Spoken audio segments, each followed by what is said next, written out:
like 2 minutes of bad publicity when the film hit, to come out and try to blame it all on him. None of it was just due to the fact that she seems like a rather person. Then he managed to convince Blake Lively to star in it with him, and all hell broke loose. She claims he's her, and then by the time they premiered the movie, they weren't even speaking to each other. She made him stay in the basement. So normal people at home who don't care about this woman at all are looking at her like, I don't like her. A Hollywood legal battle heads to a New York City courtroom today with the hearing on the lawsuit between actors Blake Lively and Justin Baldoni. The U.S. District Judge in the case is holding a video conference on a motion for a protective order.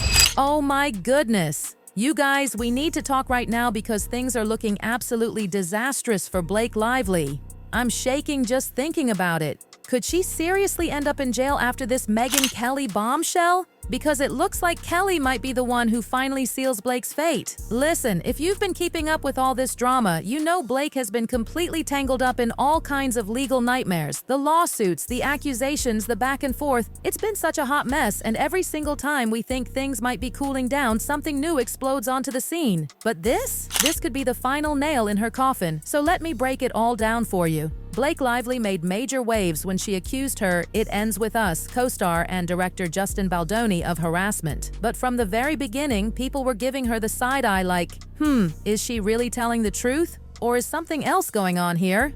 Then came the massive twist. Justin Baldoni hit back with a countersuit claiming Blake lied and even manipulated the entire situation just to take over the movie. Now this is where things get really, really shady.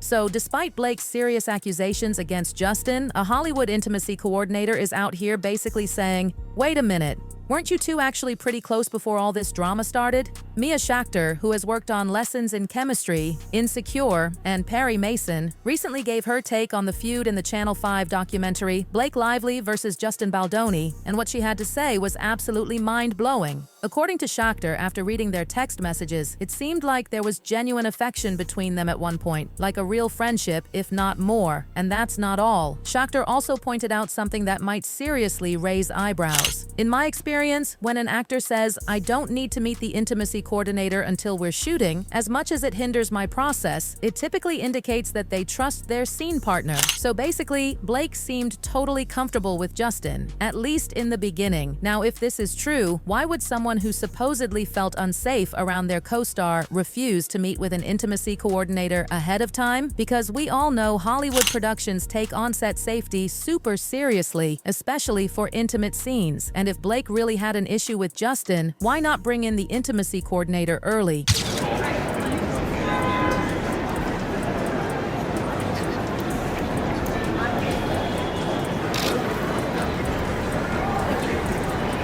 Enter Megyn Kelly, who did not hold back when talking about Blake's messy situation on her Sirius XM show. Kelly literally dragged Blake for filth. She called her a serial fraudster and straight up said she was a person who completely ruined her own brand. And honestly, a lot of people are starting to agree. According to Kelly, every single claim Blake has made has been shut down with hard evidence. Text messages, receipts, everything. She even said Baldoni's proof makes Blake's allegations look completely different than how she originally painted them. So now the question is, did Blake Lively completely play herself?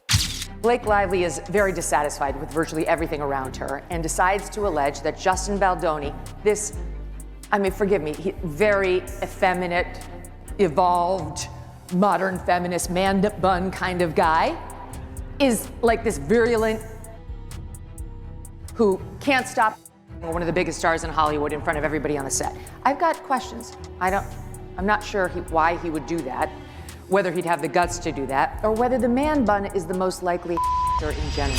Now let's talk about this so-called secret plan Blake Lively had, because if this is true, Blake basically admitted at a Forbes Power Women Summit, no less, that she has a secret plan to take over any movie she's cast in. She straight up said that she pretends to just be an actress at first, but once she gets the gig, she starts making demands. Like, imagine hiring someone for one job, and then they start running the whole show out of nowhere. That's wild. So she's a serial fraudster. That's called fraud. when you pretend you want to do the one thing and you'll do the thing they're hiring you for, but all along you have secret plans to do something very, very different that's above your pay grade. Kelly also pointed out that Baldoni wasn't a huge name, so he didn't have the power to push back against Blake's takeover. Meanwhile, she allegedly bullied him into letting her make her own version of the movie. Yep, 2 versions of It Ends With Us exist, and guess what? Baldoni's version actually tested better with audiences, but Blake's version is the one that got released. How? Allegedly through threats. According to Baldoni's lawsuit, Blake threatened to pull a Taylor Swift song from the trailer because she apparently had that power, and also boycott the press tour, which would have completely tanked the film's promo. Like what? She started to rewrite scenes that nobody had asked her to rewrite. What? That's just wild to me. Now this is where things go from messy to downright delusional, because instead of taking accountability, Blake allegedly tried to blame Baldoni for her PR nightmare. According to Megyn Kelly, Blake actually had the nerve to act like her 2 minutes of bad publicity were all Baldoni's fault. Kelly was not buying it, saying none of it was just due to the fact that she seems like a rather nasty person. Y'all, the shade. Let's be real. Blake didn't exactly help herself here. Instead of keeping the focus on It Ends With Us, she was out here plugging her hair products, her non-alcoholic drink brand, and basically everything except the actual movie. And let's not forget that cringy, out-of-touch comment, grab your girls, wear your florals. Like, sis, this is a movie about domestic violence. It's not a girl's trip to brunch. The backlash was instant. People called her tone-deaf and accused her of turning a serious issue into a fashion statement. She was full of giggles and laughter and wanted to promote her liquor brand. Like, nothing says domestic like a bottle of tequila. What? But instead of taking the L and keeping it pushing, Blake and Ryan Reynolds allegedly tried to make Baldoni clean up the mess. According to reports, Blake and Ryan actually drafted a public apology and wanted Baldoni and his production company, Wayfarer Studios, to release it as if they were the ones responsible for Blake's PR disaster. And of course, Baldoni's team was like, absolutely not. Make it make sense. How is this his problem? Now, people don't usually agree with Megyn Kelly on much, but whoo, she might be onto something here. On her podcast, Kelly went all in, even comparing Blake Lively to Amber Heard. And y'all know that's not a comparison you want right now. Kelly said, she does appear like an Amber Heard to me. And let's not forget, Amber Heard's defamation trial in 2022 was one of the biggest celebrity downfalls ever. She lost millions after the court ruled she had defamed Johnny Depp, so for Kelly to even put Blake in that same conversation, yikes. And let's not forget, Justin Baldoni isn't just suing for damages, he's coming for everything. He's asking for $400 million in damages. He's accusing Blake, Ryan Reynolds, and their teams of spreading false, edited information to ruin his reputation. He's even suing the New York Times for libel, claiming they cherry-picked text messages to make Blake's case look stronger. And now Baldoni has taken matters into his own hands. He's launched a website where he's posting allegedly unedited text messages so the public can see the full story. And from what we've seen so far, the receipts are not looking good for Blake. The messages Baldoni has leaked have poked massive holes in Blake's harassment claims, and her own words about her secret plan to take over movies are making it even harder for people to believe she was a victim in all of this. So at this point, the question isn't just, is Blake Lively lying? It's, how bad is this about to get for her? Because if Baldoni wins this lawsuit, Blake and Ryan could be out millions, and her reputation might never recover. And if any of these claims cross into criminal territory, well, that's when things get real. According to legal docs, Reynolds filed a motion to dismiss, arguing that Baldoni's lawsuit doesn't actually prove he defamed him. Instead, Reynolds' lawyers claim that Baldoni's list of grievances is just an attempt to shame him for being the real-life version of the man Baldoni has built his brand pretending to be. So basically, Ryan is saying Baldoni is just jealous. But Blake wasn't about to let Ryan fight this battle alone because she filed her own motion to dismiss. Lively called Baldoni's $400 million lawsuit a vengeful and rambling mess, accusing him of using the legal system just to get revenge. She even demanded the court throw out all claims against her with prejudice, meaning Baldoni wouldn't be able to refile them. Oh, and she also wants him to pay up for the reputational and emotional harm she's allegedly suffered. But here's the thing, none of it worked, because despite all their legal maneuvering, the judge denied both of their motions to dismiss, meaning this lawsuit is not going away. And now Blake and Ryan are officially locked in a legal battle that could cost them millions. And let's be real, if they really had nothing to hide, wouldn't they be eager to go to trial and clear their names? Instead, they tried to shut this down before the evidence could even be heard. Blake Lively knows she messed up because when you're bringing in former CIA officials to do damage control, that's not just a PR problem, that's a full-blown crisis. According to reports, she's hired Nick Shapiro, a former CIA deputy chief of staff and senior advisor to ex-director John Brennan, to help her navigate this legal mess with Justin Baldoni.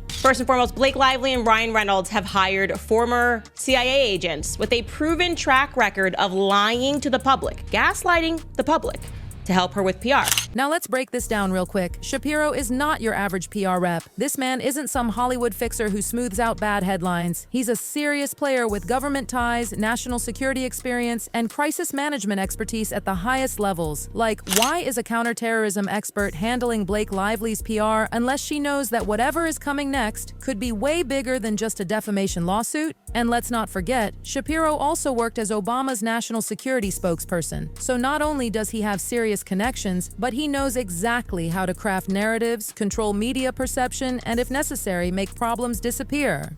And Page 6 just confirmed that Blake's legal team, WilmerHale and Farrell Gallagher, brought him in specifically to handle legal communications for her harassment and retaliation lawsuit in the Southern District of New York. So yeah, this is no longer just about public image, this is about protecting Blake at all costs. If Blake Lively was truly innocent, would she need a literal ex-CIA agent to control the fallout? Because hiring Nick Shapiro isn't just a PR move, it's a power move. This tells us that Blake and her team know they're in deep trouble. The lawsuit might have damning evidence that could wreck her reputation, or worse. She's not just fighting this in court, she's fighting it in the court of public opinion too. And if we've learned anything from high-profile Hollywood scandals, it's that when celebrities go into full crisis mode like this, they're usually trying to get ahead of something huge. Now here's something nobody saw coming. Right-wing influencers have turned this Hollywood feud into a whole movement, and at the forefront, Candace Owens. She wasn't even known for covering celebrity legal drama, but somehow she's become one of Justin Baldoni's loudest defenders online. Since January, Owens has dedicated at least 19 episodes of her online show to the Lively versus Baldoni lawsuit, which is wild because she usually sticks to political topics. And guess what? It's working. It is Blake Lively and Justin Baldoni Day. Finally, I've been teasing that all week, and let me just say to all of the women out there that are watching, no matter what you do in life, you never, ever, ever go full Amber Heard. Her YouTube videos and TikToks on the topic have racked up over 130 million views. Yes, million. People who didn't even know who she was before are suddenly tuning in just for this drama. She even went as far as to predict that this case will be bigger than Johnny Depp versus Amber Heard, which is a huge statement. And we have to compartmentalize. Blake Lively is not a good person. So no matter what happens in this lawsuit, no matter who wins in the end, do not let it distract you from the fact that she has proven herself not to be a kind person, okay? And Candace isn't the only one pushing this case into the spotlight. Other right-wing media personalities are jumping in too, including Brett Cooper, another conservative media darling. At this point, Baldoni's team knows exactly what they're doing. His lawyer, Brian Friedman, even acknowledged how podcasters, YouTubers, and TikTokers have helped his case stay in the headlines. You've seen social media and these TikTokers and people on YouTube, they're amazing, he said. And he's right, because the pro-Baldoni narrative is spreading like wildfire. Now let's be real, celebrities rarely see a jail cell, even when things should land them behind bars. But if Megyn Kelly is right, and Blake really did manipulate things this badly, she could be looking at some serious legal consequences. Fraud, defamation, contract violations, this could get ugly. Right now, the court cases are still unfolding, but if Baldoni's countersuit holds weight, Blake could be in way deeper trouble than she thought. And if any of this turns criminal, it might not just be her brand that's ruined, it might be her freedom. This whole situation is messy, messy, messy. Blake Lively's reputation is hanging by a thread, and Megyn Kelly just made sure everyone knows it. So what do y'all think? Is Blake Lively finished? Did she do all this to herself, or is Megyn Kelly just stirring the pot? Sound off in the comments, and don't forget to like and subscribe for more developing stories. More developing stories. More